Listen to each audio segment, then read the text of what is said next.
It is amazing to see such a huge turnout for a similar cause. My name is Millie Fontana. I'm 23 years old, and I am a donor-conceived child of lesbian parents.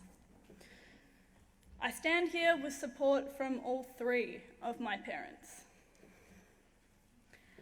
This is a testimony that is, safe to say, unheard of, because nobody wants to hear about the other side of the rainbow, the side that is not catered for, that don't grow up happy and grow up with a dissenting idea of what a family structure should be. Growing up, I wanted a father. I felt it within me that I was missing a father before I could even articulate what a father was.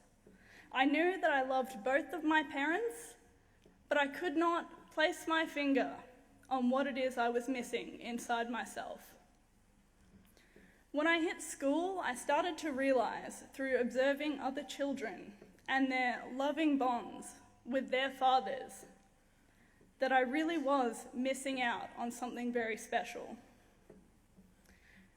I was lied to throughout school. I was told I didn't have a father, or that perhaps they didn't know who he was. It was very difficult for me to affirm a stable identity because of this, and my behavioral and emotional stability suffered greatly because of it. I stand here before you, raised atheist with no religious affiliations. I stand with Christians because so far in this debate, Christians are the only people trying to reflect the issues that follow with children. Christians so far are the only people trying to shine light on stories like mine. Nobody in the LGBT lobby wants to hear from someone like me. Because so far, love is love, right? We don't exist.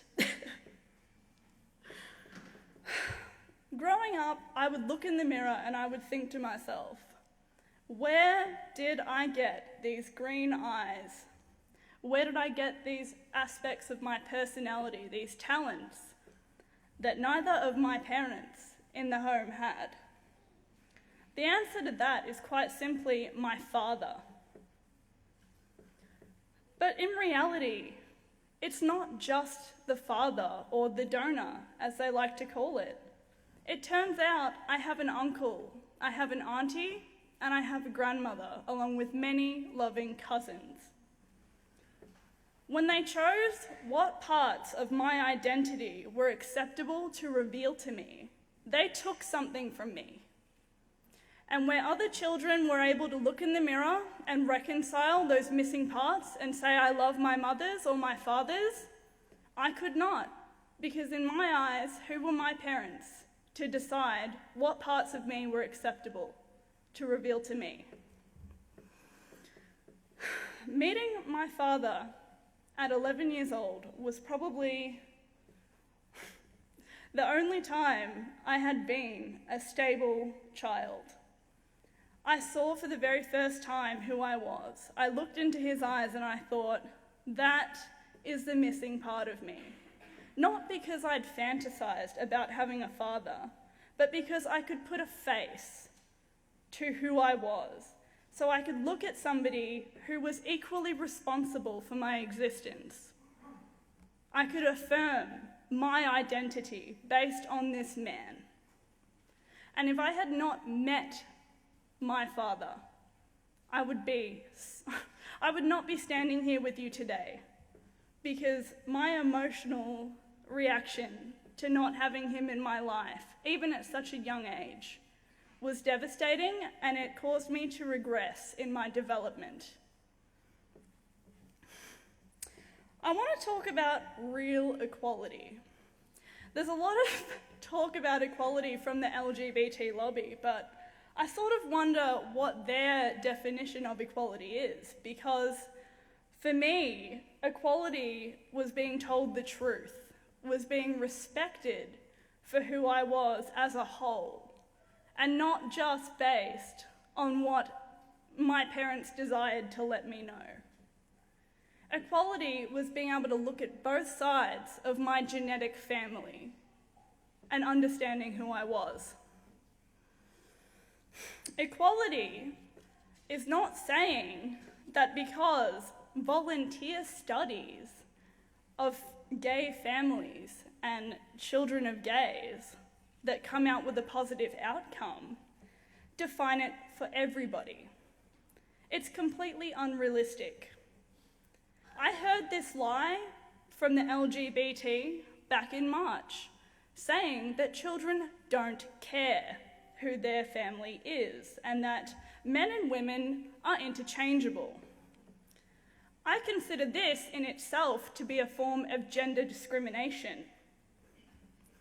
Men and women offer complementary roles in child rearing and should probably be respected equally.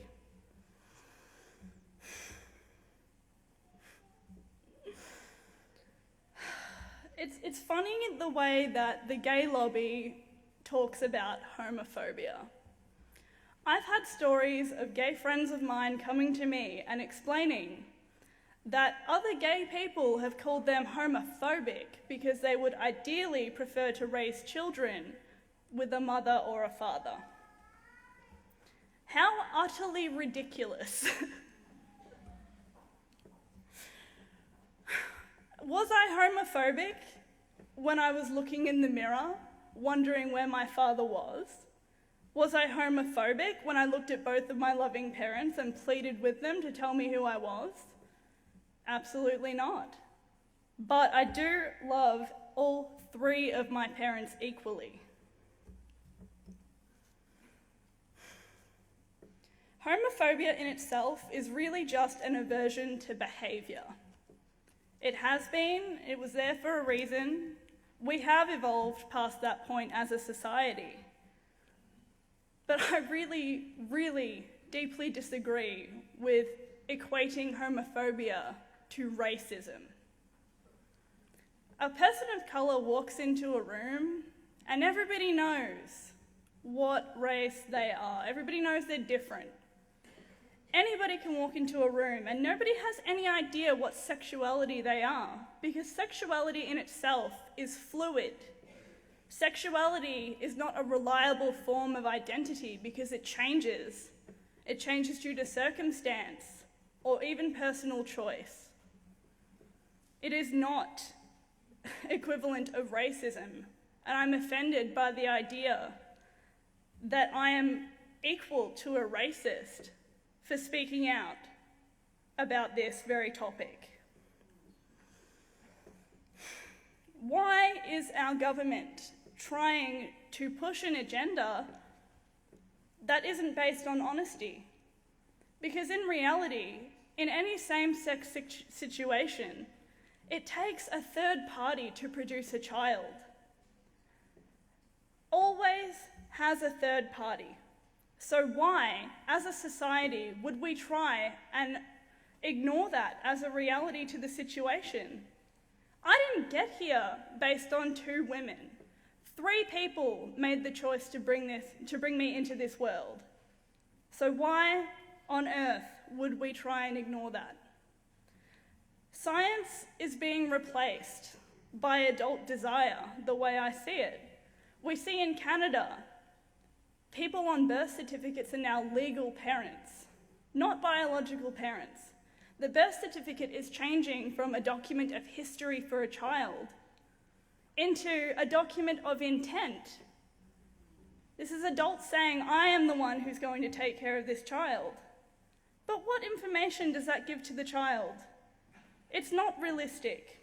Nobody makes a birth certificate for intent. It's for information. It's for heritage.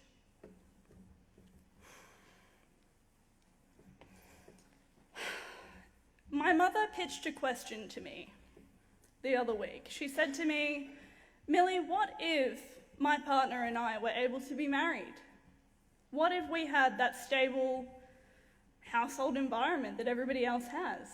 And I answered the question very simply. It was basically, answered with another question, which would have been, how would psychologists have treated me for my underlying issues of fatherlessness if to acknowledge fatherlessness was a form of discrimination?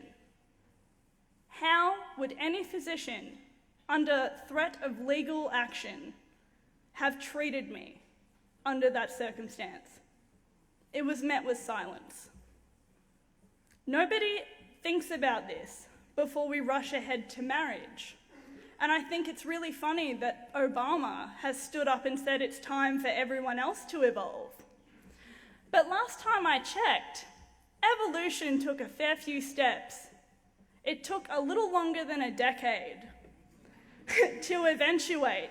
And it took everybody with it. Evolution was not made by one political agenda that is silencing even the other half of the LGBT. This is an extremist minority that are pushing, from my opinion, what seems to be extinction of gender in itself. I don't see gender equality. I see a pitch to get rid of gender altogether.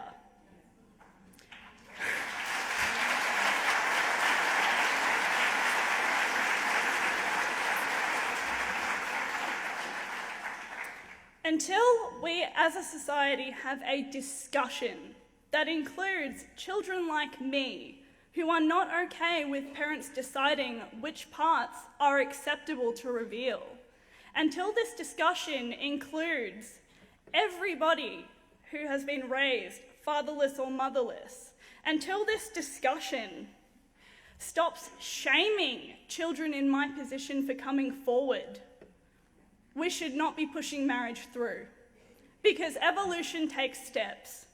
And I am not going to stand here and be silenced by people telling me what was acceptable for me to feel.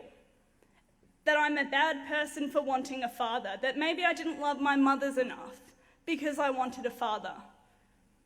It's bull, and I won't support it. I thank you for coming here tonight. Thank you, thank you, thank you.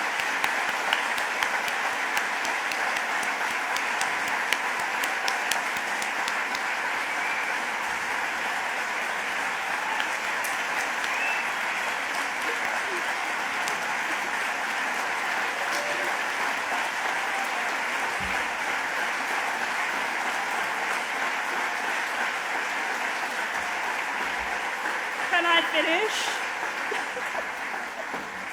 Thank you so much for the standing ovation, but I just want to say that it's really great to see everybody here in support of the same cause, because everybody deserves a voice, and I won't stand here and let people shame Christians or anybody of faith, just based on faith, for standing up for children, because it's ridiculous.